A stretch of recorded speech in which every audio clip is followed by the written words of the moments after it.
Au Parlement européen, avec Laurence Trochu, Guillaume Pelletier et Nicolas Bay, vos élus français membres du groupe des conservateurs et réformistes européens, ECR, nous nous battons pour sauver l'agriculture française et refuser l'adoption du traité de libre-échange avec le Mercosur. Soutenez notre action en signant notre pétition sur stop-mercosur.com.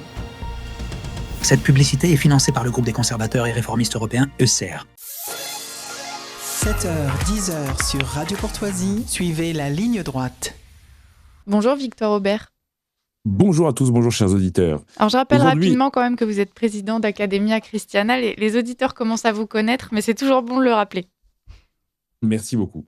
Alors je voulais vous parler de l'Orne Hebdo, un journal local que je lis souvent le matin, et je lisais hier que la maire de Champfleur, dans la Sarthe, petite commune de 1300 habitants, annonçait au cours de ses vœux plusieurs nouvelles décevantes.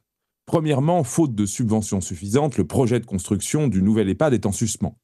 Deuxièmement, le projet de l'association Handichien est retardé par des études environnementales obligatoires. La présence d'une zone humide dans la parcelle complexifierait le projet.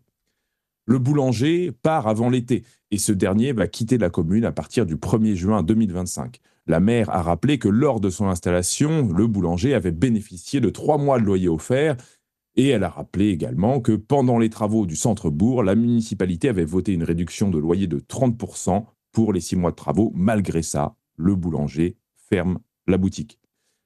Concernant l'école, la maire n'a pas non plus caché son inquiétude pour la rentrée prochaine, puisque, au vu des effectifs en baisse, ce qui est une caractéristique du département de la Sarthe et d'autres départements ruraux, une fermeture de classe pourrait intervenir. Heureusement, il y a quand même une bonne nouvelle, la CUA, c'est-à-dire la communauté urbaine d'Alençon, va prendre en charge le changement d'éclairage de la médiathèque pour y installer des ampoules à LED qui sont moins énergivores. Alors, cette micro-actualité pourra paraître insignifiante à certains auditeurs urbains et pourtant, elle est assez symptomatique de beaucoup de nos villages ruraux. Alors qu'une part des agriculteurs est en train de se battre en ce moment même pour tenter de se faire entendre, c'est plus généralement tout notre arrière-pays qui se meurt lentement, loin des projecteurs médiatiques. Je saisis donc l'occasion de cette chronique qu'on m'a opportunément confiée pour vous alerter, chers auditeurs, sur le sort de nos villages. Prenons l'exemple du département dans lequel j'habite, c'est-à-dire celui de l'Orne. L'Orne se caractérise par un déclin démographique et un vieillissement de la population. La population est passée de 277 000 habitants en 2015 à 268 000 en 2021, c'est-à-dire que le département de l'Orne est moins peuplé que la ville d'Avignon et son agglomération. La proportion de personnes âgées ne fait qu'augmenter, elle est passée de 24 à 29% en 2021. Ce vieillissement et déclin entraîne également un déclin économique, puisque petit à petit, les commerces de proximité ont tendance à fermer, et cela accentue le sentiment de délaissement, de désertification. Enfin, troisième caractéristique, c'est la pauvreté, puisque des départements comme celui de la Sarthe et dans l'Orne se caractérisent par une plus grande pauvreté que les autres départements, avec une forte dépendance aux prestations sociales, aux aides d'urgence. Pour donner un exemple en chiffres, le département de l'Orne a un taux de pauvreté qui est de 15% supérieur à celui du reste de la France métropolitaine. C'est le 30e département français le plus touché par la pauvreté. Toutes ces analyses sont largement étoffées et complétées par des sociologues que j'imagine nos auditeurs connaissent bien, Christophe Guilluy, Jérôme Fourquet, avec le fameux concept de France périphérique qui décrit des zones rurales et périurbaines délaissées par rapport aux zones qui sont les vainqueurs de la mondialisation.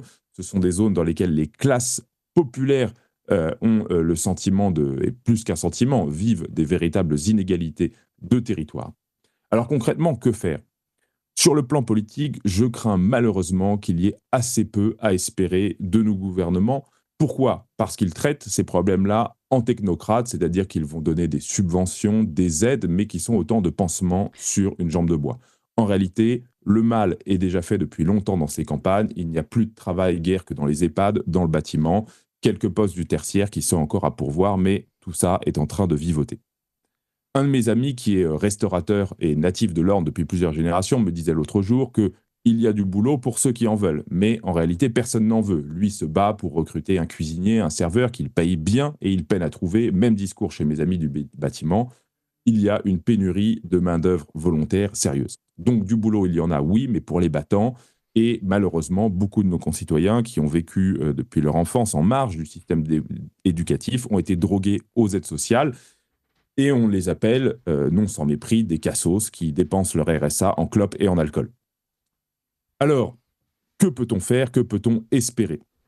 Peut-être quelques élus locaux pourraient relever leurs manches et sauver ce qui est encore à sauver, moins de subventions, plus d'actions, l'enjeu étant de redonner espoir aux gens, de les sortir de l'isolement, de les voir aussi. Il faut que les élus locaux puissent montrer l'exemple et qu'ils n'hésitent pas à compter sur le tissu associatif qui est un outil essentiel pour faire renaître la communauté rurale composée de chasseurs, d'ouvriers, de jeunes sapeurs-pompiers, d'agriculteurs. Dans les années 80, tout le monde disait que la vie politique se jouait à Paris. Aujourd'hui, je crois qu'elle se joue davantage dans nos villages, dans nos campagnes. Nous, à notre échelle, nous pouvons faire quelque chose. Nous pouvons quitter nos métropoles pour tenter l'exode urbain qui pourra, j'espère, redonner un second souffle à nos villages. Les prix bas de l'immobilier, le coût de la vie en général, rendent possible l'installation de familles nombreuses et de communautés qui, si elles s'enracinent demain, pourront rayonner après-demain.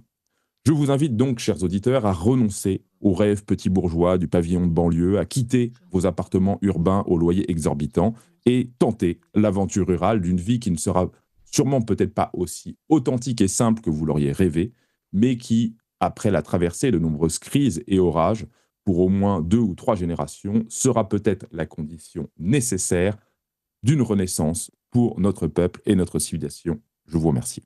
Mais merci à vous, Victor Aubert. Et puis effectivement, c'est toujours bon de rappeler que le réenracinement local est une bonne façon de lutter contre tous les maux du pays et puis surtout une façon de continuer à espérer.